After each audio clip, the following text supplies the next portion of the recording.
Shabbat Shalom, Internet. He-bros, she-bros. It's a new one. There's somebody here off camera, which is good, but there's a brother here. So if you see me doing this, it's not because I'm imagining things. Cool. My Shalomi homies and my He-bros. I'm going to get a cough drop. We're in Exodus 2:2? No, 23:24 this week. These ones are special. They are. They're the super special ones. I've gone to the doctor for the cough because everybody keeps telling me the cough's going to kill me. It could legitimately be a chemtrail cough, which is funny because according to the doctor, I'm probably allergic to something in the air and chemtrails are in the air. So, who knows? All right. So, I need the worship band to bring it down a notch, nice and gentle. We're going to get into it. Get your Bibles out, please and thank you. I'm going to do a standalone video, probably after this video, on the Bible that I use and why. Because every week I address this question, and yet every week I get this question more than the week before. So, in short, brief, this is the Scriptures. It's from the Institute for Scriptural Research, the ISR, see right there? It is a literal translation from the original Hebrew to the English, so it's been stepped on less than like the King Jimmy Bible or the NIV or anything like that. So it's a literal translation from the original Hebrew source text to English, so that's one. It preserves the name of the deity too. Jesus is Yeshua or Yehoshua, depending on who you ask. And the Father, God, is Yahweh or Yahweh or Yehovah, depending on who you ask. But that's in here. Rather than the Lord in all caps or Jesus, you have Yeshua and Yahweh, Yehovah, pick your pronunciation, in here, which I like. And then the third thing that I love, and I've said it way too many times, but apparently I need to keep saying it. In the New Testament, for example, here in Matthew 4, right? When Yeshua or anybody else speaks in the New Testament, and it's the Old Testament, it's in bold. And so you can see right here, hey, they're preaching Old Testament. And then it gives you the reference underneath that. Here's the book, the chapter, and the verse. And so this translation for me proves that the only thing that separates the New Testament and the Old Testament is that one very thin white blank page in between the two. And we have what I call a whole Bible approach. That's what we do. And this Bible for me illustrates that it's legitimate, that it's not just my opinion that the Old Testament informs the New Testament and that the New Testament fulfills the Old Testament.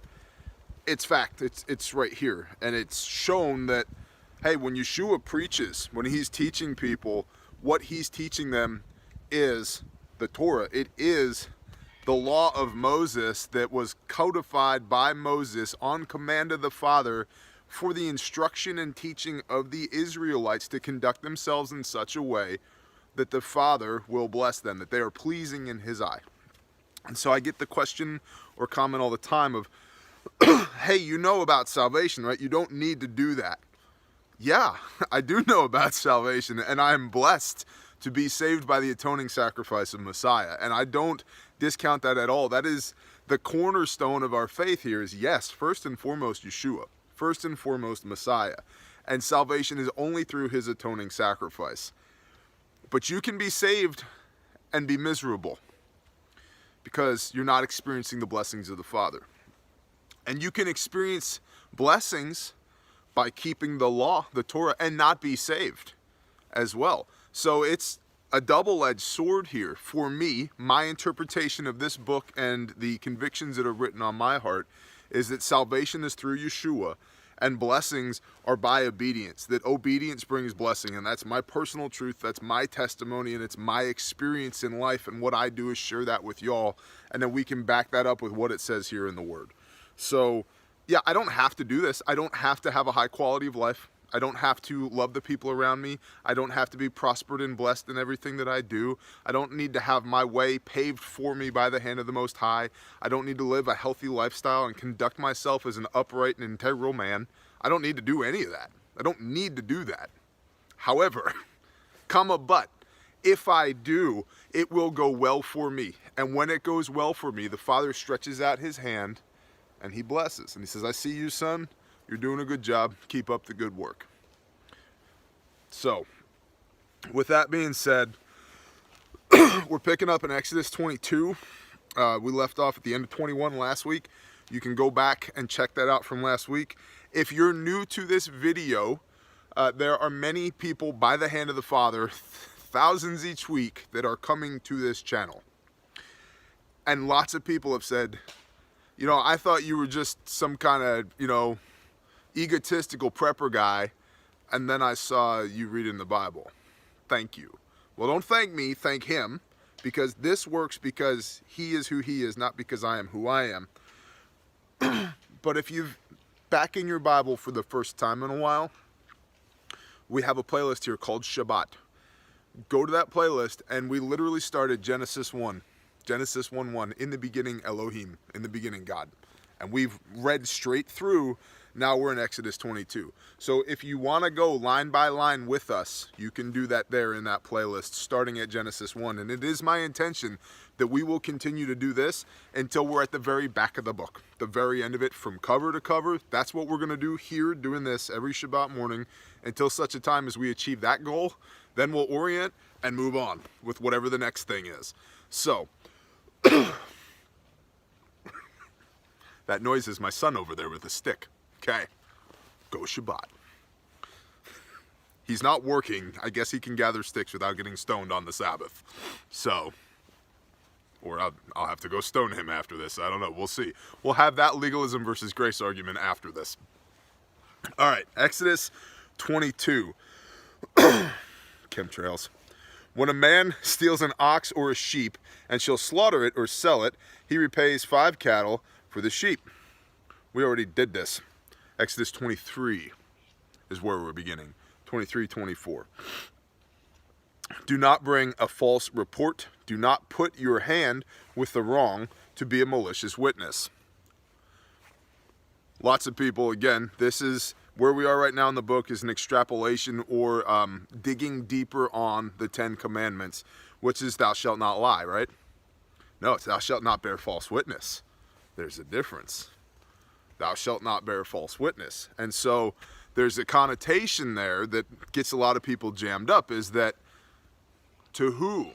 Well, amongst the Israelites, okay, the whole lying thing, if it's expedient for me to lie to protect your life, there's no judgment there, right? And this is kind of the Midrash interpretation of this, which I'm not a huge fan of the Midrash and the teachings of the rabbis over the millennia, but it's there and it is a source that we can pull from if we need to.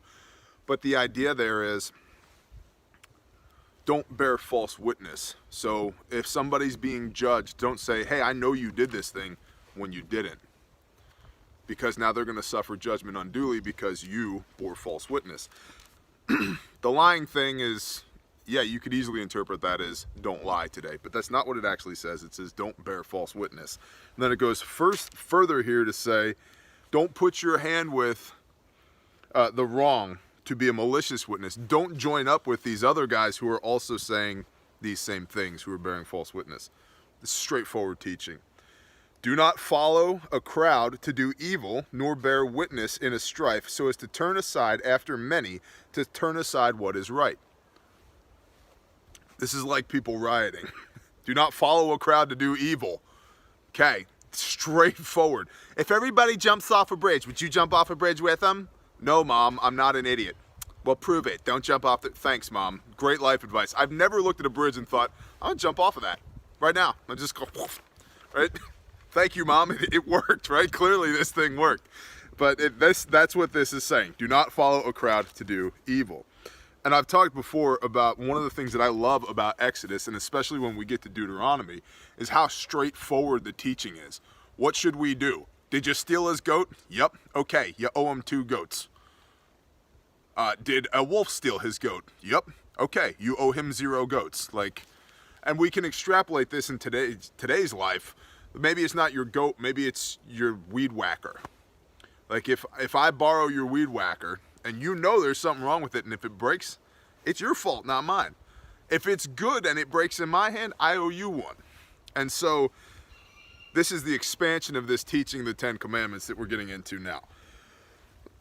Do not favor a poor man in his strife. And when you meet your enemy's ox or his donkey going astray, you shall certainly return it to him. That's deep. Your enemy's ox, not like your best buddy's ox. Like, yo, that's Jim's ox, dude. Why are you in the road? Well, I'll bring you back to Jim's house. No, your enemy's ox, which is very ecclesiastical. There's a time to fight and there's a time to not fight, right? Pick your battles. So, because think about the downstream effects if you see that ox, you don't return it, or you take it as your own. Now we're feuding. You could have just returned it to me. We don't have a problem now. When you see the donkey of him who hates you lying under its burden, you shall refrain from leaving it to him, and you shall certainly help him. So, if this guy's donkey is overloaded, can't get up, can't do the work, you need to help him, even if it's your enemy. That's deep. That's deep. And these are instructions from the Father about how we are to conduct ourselves to be pleasing in his eye. Do not turn aside the right ruling, the judgment of your poor in his strife. Okay? Help that guy. Keep yourself far from a false matter. Wow. Facebooked lately? Yeah? People talking rumors and trash on the internet? Keep yourself far from a false matter. And do not kill the innocent and the righteous, for I do not declare the wrong right.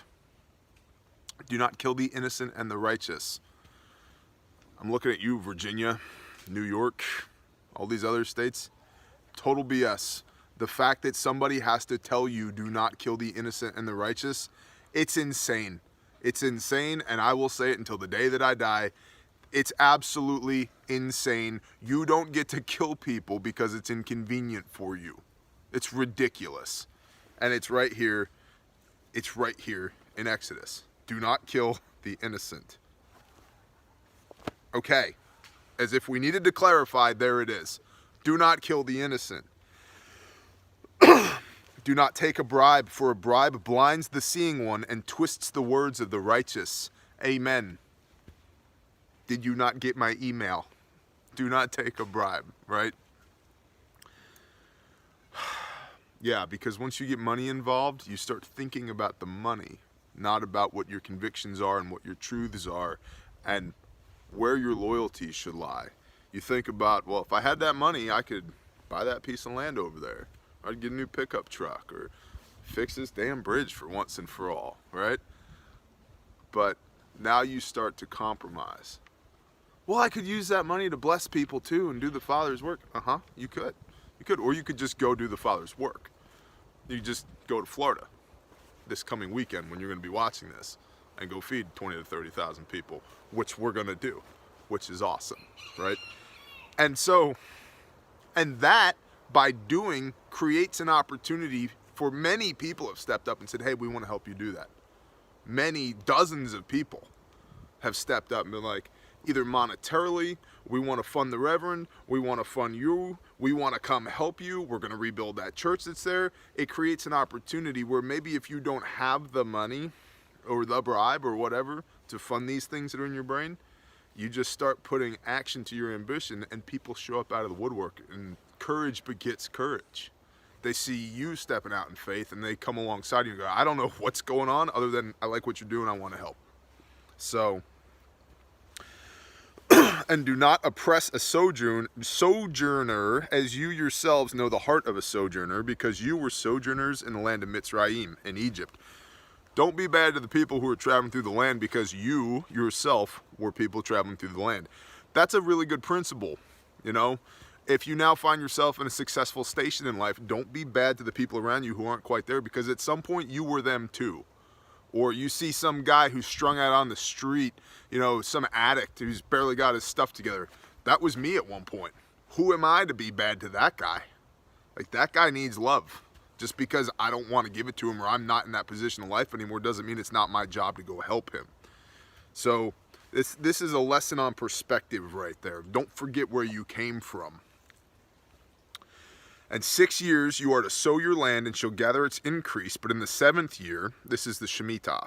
In the 7th year you are to let it rest and shall leave it, and the poor of your people shall eat it.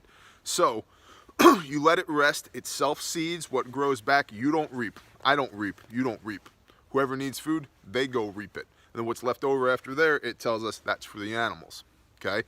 And so that gives the land, it's a Sabbath on the land. It gives the land an opportunity to rest. And that's actually extremely sound agricultural doctrine. Imagine that. Excuse me. And what they leave, the beasts of the field shall eat. Do the same with your vineyard and your olive yard. Olive yard? Olive yard? It's a word, right? Olive yard. Vineyard and olive yard. 6 days you are to do your work. And on the 7th day you rest, in order that your ox and your donkey might rest, and that the son of your female servant and the sojourner be refreshed. Again, a foot stomp here. In the mouths of 2 or 3 is a thing established. Well, it says over and over in this book, 6 days you are to labor, comma, and then on the 7th you rest. And so that's a double-edged sword as well. You should rest on Shabbat.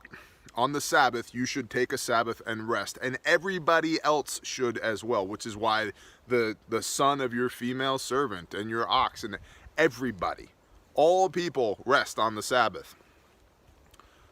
But 6 days ye shall labor. That doesn't mean 2 days part-time ye shall labor and then 4 days you sit on your couch and eat Cheetos and drink Mountain Dew. Okay? 6 days ye shall labor. Get after it. Get up, get after it. Go make stuff happen. Like, and I run into a lot of people, they're like, I don't know why I can't sleep. Not you, not me. I know why we can't sleep. They're like, but I don't know why I can't sleep. Well, what did you do today? Well, I sent a couple emails, looked at my phone all day, played some video games. Like, you're not tired. That's why you can't sleep. Go get tired. Go rock, go lift logs, go split firewood, do push-ups, do crunches, do leg lifts, go run, put on a plate carrier, do jumping jacks, do burpees. I mean, just do something that works this body out. Go labor 6 days a week. And guess what? I bet you'll sleep. You'll sleep. When I am physically tired, it doesn't matter what's going on up here. My body switches off. And so I have to. There are days that I have to. If I haven't exercised that day, I can't sleep. It's a direct correlation for me. I have to be tired at the end of the day, and I fall asleep and I stay asleep. So 6 days, get after it. On the 7th, rest. And when you rest, that's not... Now see, Yeshua taught the Sabbath was made for man, not the other way around. But you should rest. Physically rest. Go out of your way to not have to do strenuous, laborious things, but also ordain that time to the Father. This is the day on Sabbath that you invite an honored guest, aka the creator of the universe, into your house and into your heart repeatedly every week, that you would be indwelt here in me, indwelt here on this land, okay? And you honor that, and you spend time with him in communion, in prayer, in praise, reading his word, talking with him, leading your family, leading your friends, having conversations. So it's not just labor 6 days a week, the 7th day sit on your couch, eat Cheetos, drink Mountain Dew. No, on the 7th day, you be mindful of the Most High, you read his word, and you talk with him, and you give praise to him. So, expanding upon the Sabbath yet again. And in all I have said to you, take heed.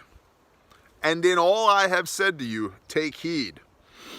And make no mention of the name of other mighty ones, let it not be heard from your mouth. The first commandment, there is no God but God. The end.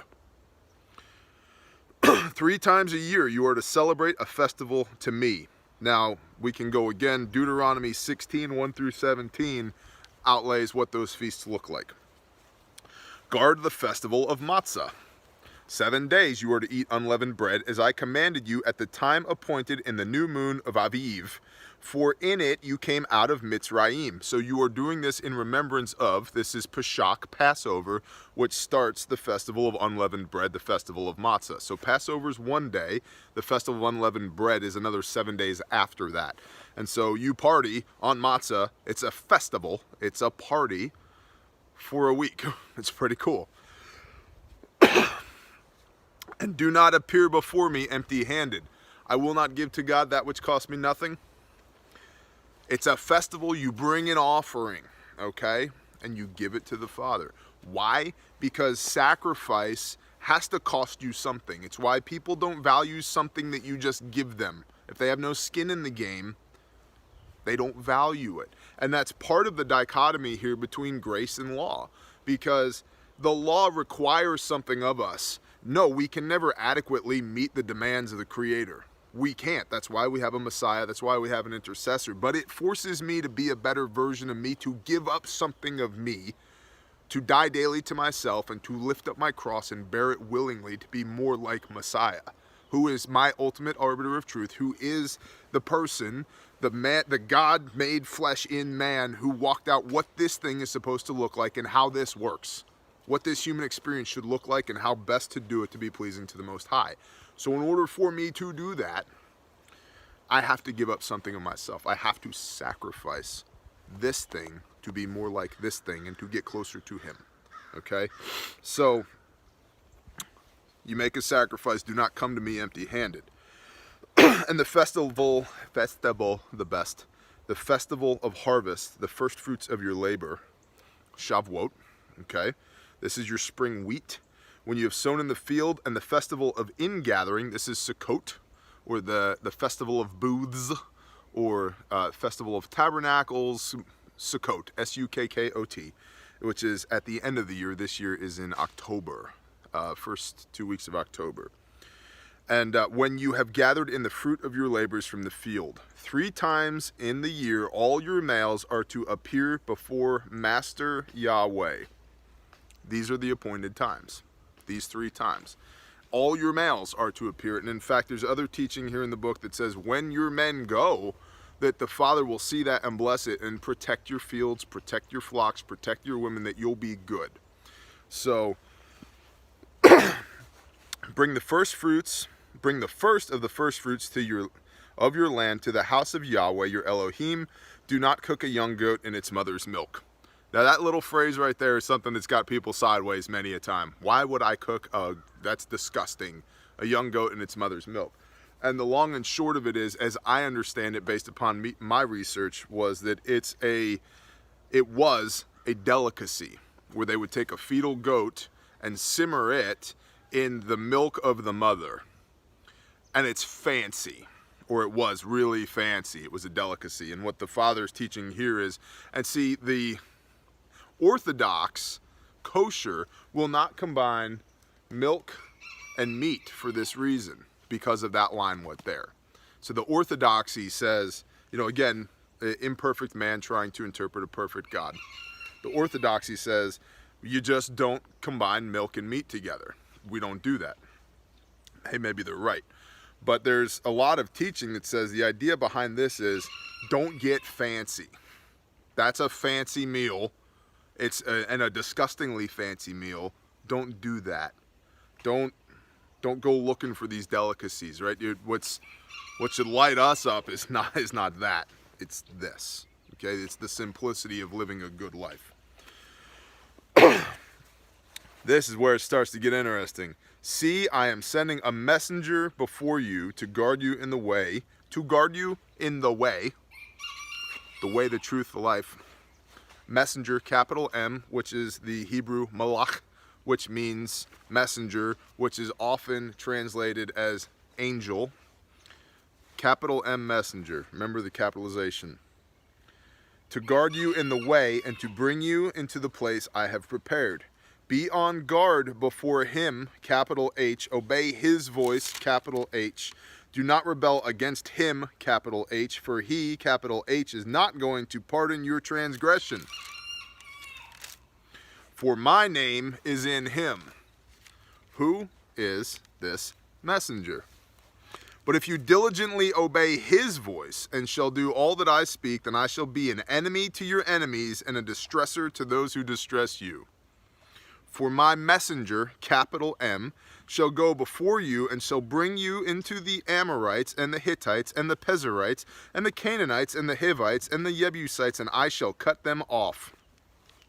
This messenger is Yeshua.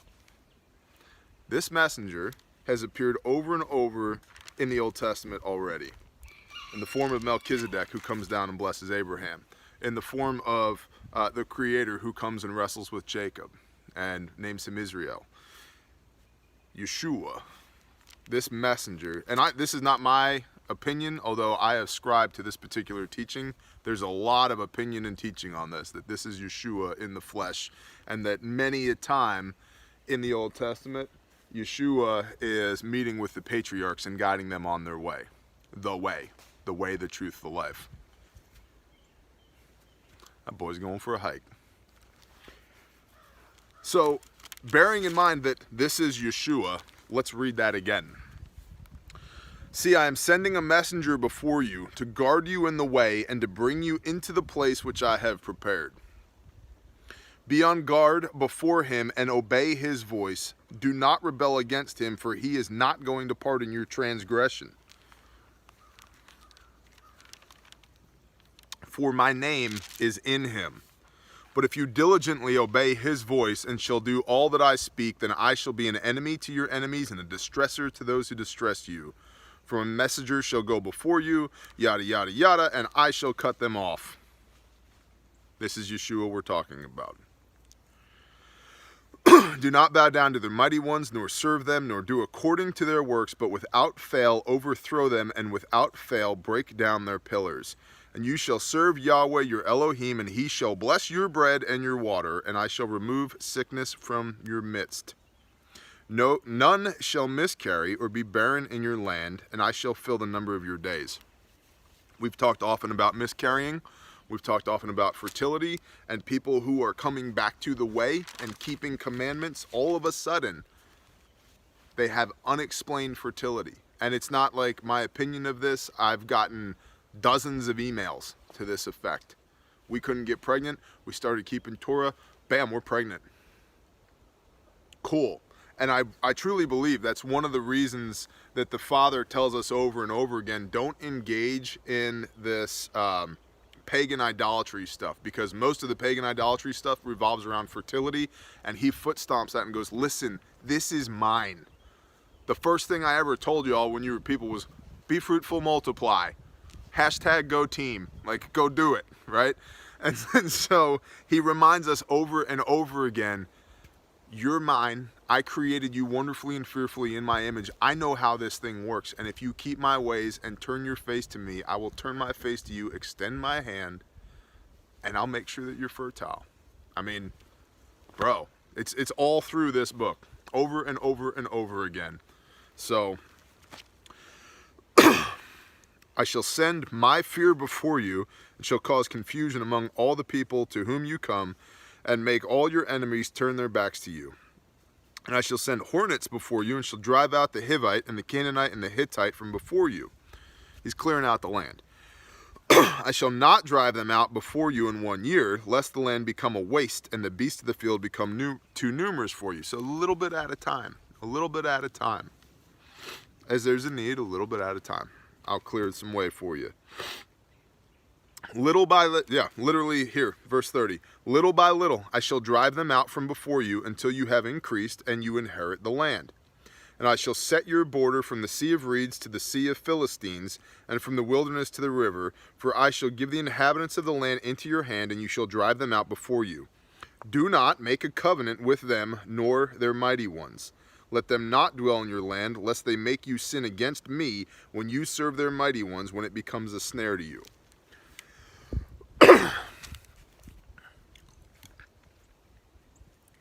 There's a teaching in there about who you associate with.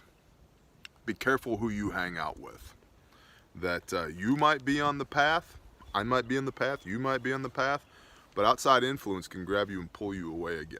There's a lot of the self-help business world, there's a teaching that you, me, you are the conglomeration of the 5 or 6 people you spend the most time with.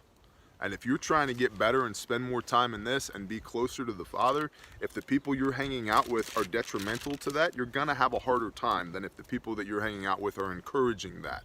And so you want to be careful not to get caught in a positive feedback loop where everybody around you is all telling you the same thing and you're not feeling it here or here. It has to be organic. It has to be legitimate. But if you're hanging out with a bunch of scumbags, don't be surprised if you're a scumbag. You want to be successful? Hang out with successful people. You want to be right with the Father? Hang out with people who are right with the Father. Don't look at me. Don't look at me. Broken vessel status. We've talked about this. So, 24. And to Moshe, he, capital H, said he. This is Yeshua. And to Moshe, capital H, he said, come up to Yahweh, you and Aaron, Nadab and Abihu, and the 70 of the elders of Israel, and you shall bow yourselves from a distance. But Moshe shall draw near to Yahweh by himself, and let them not draw near, nor let the people go up with him. Yeshua's walking with them. Moshe and Aaron, and 70 of the leaders of Israel. The 70 nations that come from the 12 tribes that we've already covered all this. And he says, look, we're going to go up to where you can see up there is Yah. Moshe, you're going to go up there. The rest of y'all, stay here. And Moshe came and related to the people all the words of Yahweh. And words there is capitalized because who is the Word made flesh? This is Yeshua that we're talking about. Okay? And Moshe came and related to the people all the words of Yahweh and all the right rulings, the judgments. And all the people answered with one voice. That means in unison. They were in agreement. Okay? And said, all the words, capital, all the words which Yahweh has spoken, we shall do. Let's get this straight. Yeshua is instructing Moshe in the ways of Yah, who is manifest up on this mountain that they're going to. They're all right here. And the children of Israel, me, you, the children of Israel say, all of these words and these instructions and judgments we will do. Hello, churchianity. Yeshua taught Moshe this, and all of the children of Israel, that's you, said all of these rulings and judgments and commands we will do. Okay, cool. Moving on. And Moshe wrote down all the words, capital W, of Yahweh, and rose up early in the morning and built a slaughter place at the foot of the mountain, an altar, and 12 standing columns for the 12 tribes of Israel. And he sent young men of the children of Israel, and they offered ascending offerings, those are burnt offerings, and slaughterings of peace offerings to Yahweh of bulls. And Moshe took half the blood and put it in basins, and half the blood he sprinkled on the slaughter place. Why the blood? Okay. All covenants from this part of the book to this part of the book are sealed with blood. The renewed covenant, Hebrews 8:6, 8:8, 8:10 that we talk about here, the renewed covenant, not the new covenant, the renewed covenant has Yeshua as mediator, the intercessor, the go-between between the Father and us. He stands in between us, and it's his blood, his atoning sacrifice that even gives us a chance to stand in judgment without being consumed. Okay? Because we're not perfect. He's the intercessor. He's the one who goes, listen, Father, I know he's a mess, but he's my mess. Father goes, all right, cool.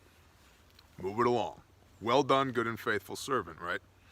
So, it's blood. It's a blood covenant. It literally means, Brit is the Hebrew word for covenant. Brit means to cut. When you cut, there's blood. The New Testament in Hebrew is the Brit Hadashah, the new cut, the New Testament is the new blood, the renewed covenant through Messiah. So why was there blood? Every time there's a covenant or the renewing of a covenant in this book, there is blood. Pesach, Passover, covered by the blood of the Lamb. Where have you heard that, church? Covered by the blood of Messiah. So that's why there's blood. And it's a cheap offering compared to the blood of Messiah. So let's get that straight too. It's not that lamb on Passover covers me for my sins. That's not how it works. It's a deep reminder of how cheap this physical existence is compared to what our true spirituality and potential is through Yeshua. Do this in remembrance of. It's like that little glass of wine and that little wafer. Whether you believe in transubstantiation or not, man, they represent the body and blood of Christ. Okay? Every time there's a covenant, there's blood. That's the way that's the way it works. It's like a blood pact. You and me make a pact, there will be blood, man. Like blood brothers. You ever heard the saying we're blood brothers? That means inseparable. Can't be broken. Brit, to cut. That's why there's blood. That's what Moshe is doing with the blood. And Moshe took half the blood and put it in basins, and half the blood he sprinkled on the slaughter place. He's anointing it. Okay? And he took the book of the covenant that he just wrote. This is what it looks like, this first part here. He took the book of the covenant blood, and he read in the hearing of the people, and they said, all that Yahweh has spoken, we shall do and obey. They're foot stomping it again. Because 24:3, all the words which Yahweh has spoken, we shall do. Okay? 24:7, all that Yahweh has spoken, we shall do and obey. And Moshe took the blood and sprinkled it on the people as a seal of that covenant with the Father. All that Yahweh says we shall do and obey. Here's the blood. Okay? And Moshe took the blood and sprinkled it on the people and said, see the blood of the covenant which Yahweh has made with you concerning all these capital W words. And Moshe went up, and also Aaron, and Nadab, and Abihu, or whatever, and 70 of the elders of Israel. This is important. And Moshe and Aaron and these two other guys and 70 elders of Israel. They went up from where they were. They're now approaching the mountain where Yahweh, the creator of the universe, is indwelt. He's making himself manifested there. They're not there. They're going to there, okay? They went up and they saw the Elohim of Israel, and under his feet like a paved work of sapphire stone, and like the heavens for brightness. And yet he did not stretch out his hand against the chiefs of the children of Israel. And they saw Elohim, and they ate and drank. This is actually a pretty difficult passage, because it's kind of nonsensical if you don't understand what came before it and what comes after it. They're going up. The Father tells Moshe, no man can look upon my face and live. What are they looking at? They are with Yeshua. The messenger of the Most High is with them. The messenger of the Most High, Yeshua, is with Moshe right here where he's writing this book of the covenant. When they're making this blood offering, they are with Yeshua. Yeshua says, nobody comes to the Father but through me. They're with Yeshua, looking on the face of the Father. And they ate and drank. They're feasting. They're rejoicing. This is archetypical for our experience. Yeah, you can't look on the face of the Father and live. But you're covered by the blood of Yeshua through this covenant. And we get to rejoice because of that. And so without that context, again, the New Testament fulfills this Old Testament. And understand that fulfill, the word there is pleirahu, which is Greek, which doesn't necessarily mean the end. It means the embodiment of. So when Yeshua says, I came not to do away with the law, but to fulfill it, it doesn't mean end of the story. It means to embody it, to be it. So these guys had the opportunity to look upon the Father and lived because Yeshua was there and was being the mediator of this covenant. Hebrews 8:6, 8:8, 8:10. And they rejoiced and they had a feast. I would have. Hell yeah, I'm partying, man. That's awesome. Right? To be in the presence of Yeshua and the Creator and Moshe. And understand this too, when we get into the New Testament, which we will, when the Pharisees and the Sadducees are like, who the hell is this guy? He says, man, if you knew Moshe, you'd know me. Look at the archetype here. Moshe is the mediator in between the children of Israel and the Father. Yeshua is the mediator in between us and the Father. So when Yeshua comes and does the work of redemption, okay, the atoning sacrifice of Yeshua, he's preaching Moshe. He's expanding upon the Old Testament teachings. He's like, it's not just enough to murder somebody, but you can murder somebody in your heart with your words. It's not enough to go lay with some guy's wife, but if you look at her, you've committed adultery. So he's taking it to the next level beyond Moshe, expanding upon those teachings. But the archetype stands as far as somebody who's bridging the gap in between us and the Father. So remember, the Israelites said, just in Exodus 20, they said, bro, that guy's scary. We don't want to talk to him. You go talk to him. We need somebody to stand in between us and him. So Moshe gets pushed into this position where he's the go-between between the Father and the Israelites. And now we have Yeshua as the complete and total embodiment, pleirahu, fulfillment of all of this, the embodiment of going, hey guys, I got this, watch this. This is how you do this life thing. And because you're gonna suck at it sooner or later, you're gonna mess it up, I got you covered, you're mine. So when dad yells at you, it's okay, because you're mine. Whew.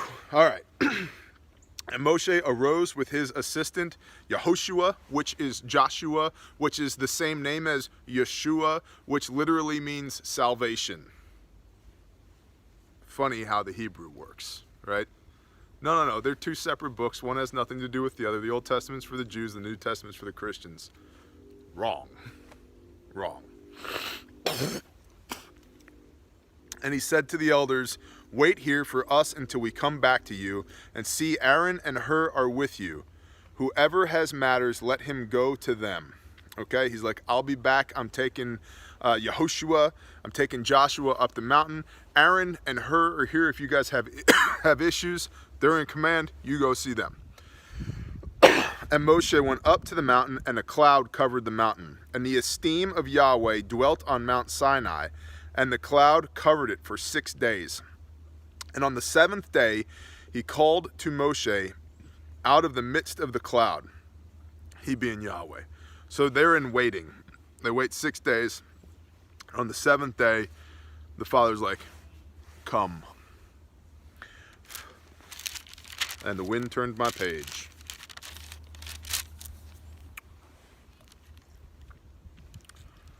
And the appearance of the esteem of Yahweh was like a consuming fire on the top of the mountain before the eyes of the children of Israel. And Moshe went into the midst of the cloud and went up into the mountain. Here we go. And it came to be that Moshe was on the mountain 40 days and 40 nights. The end of 24.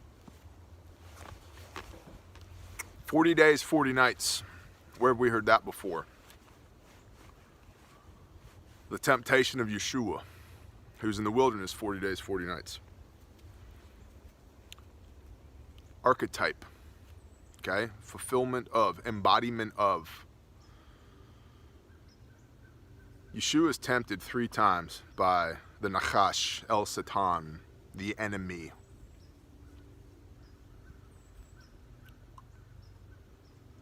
Turn these stones into bread, jump off this building and not die, right? Stand upon this mountain, view the entire world. And 3 times Yeshua resists him. You know, man must not live on bread alone, but on every word of the Father. Every word of the Father. That's a fun little snippet that a lot of people jump over. Of every word of the Father. oh yeah, but we're not under that covenant. And no, you're wrong. Sorry. I mean, I just feel that here. Every word of the Father. What happens after 40 days of temptation in the wilderness? Yeshua begins his ministry in earnest. And here we have Moshe. He's up on the mountain 40 days. Afterward, we'll see going forward, his mission begins in earnest.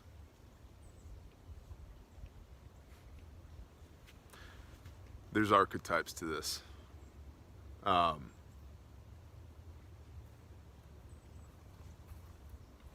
Yeah. It's not that we have to do the law. Thank you, brother. That's very kind of you. Thank you very much. Water. Mucho apreciado, as they say in the Espanol.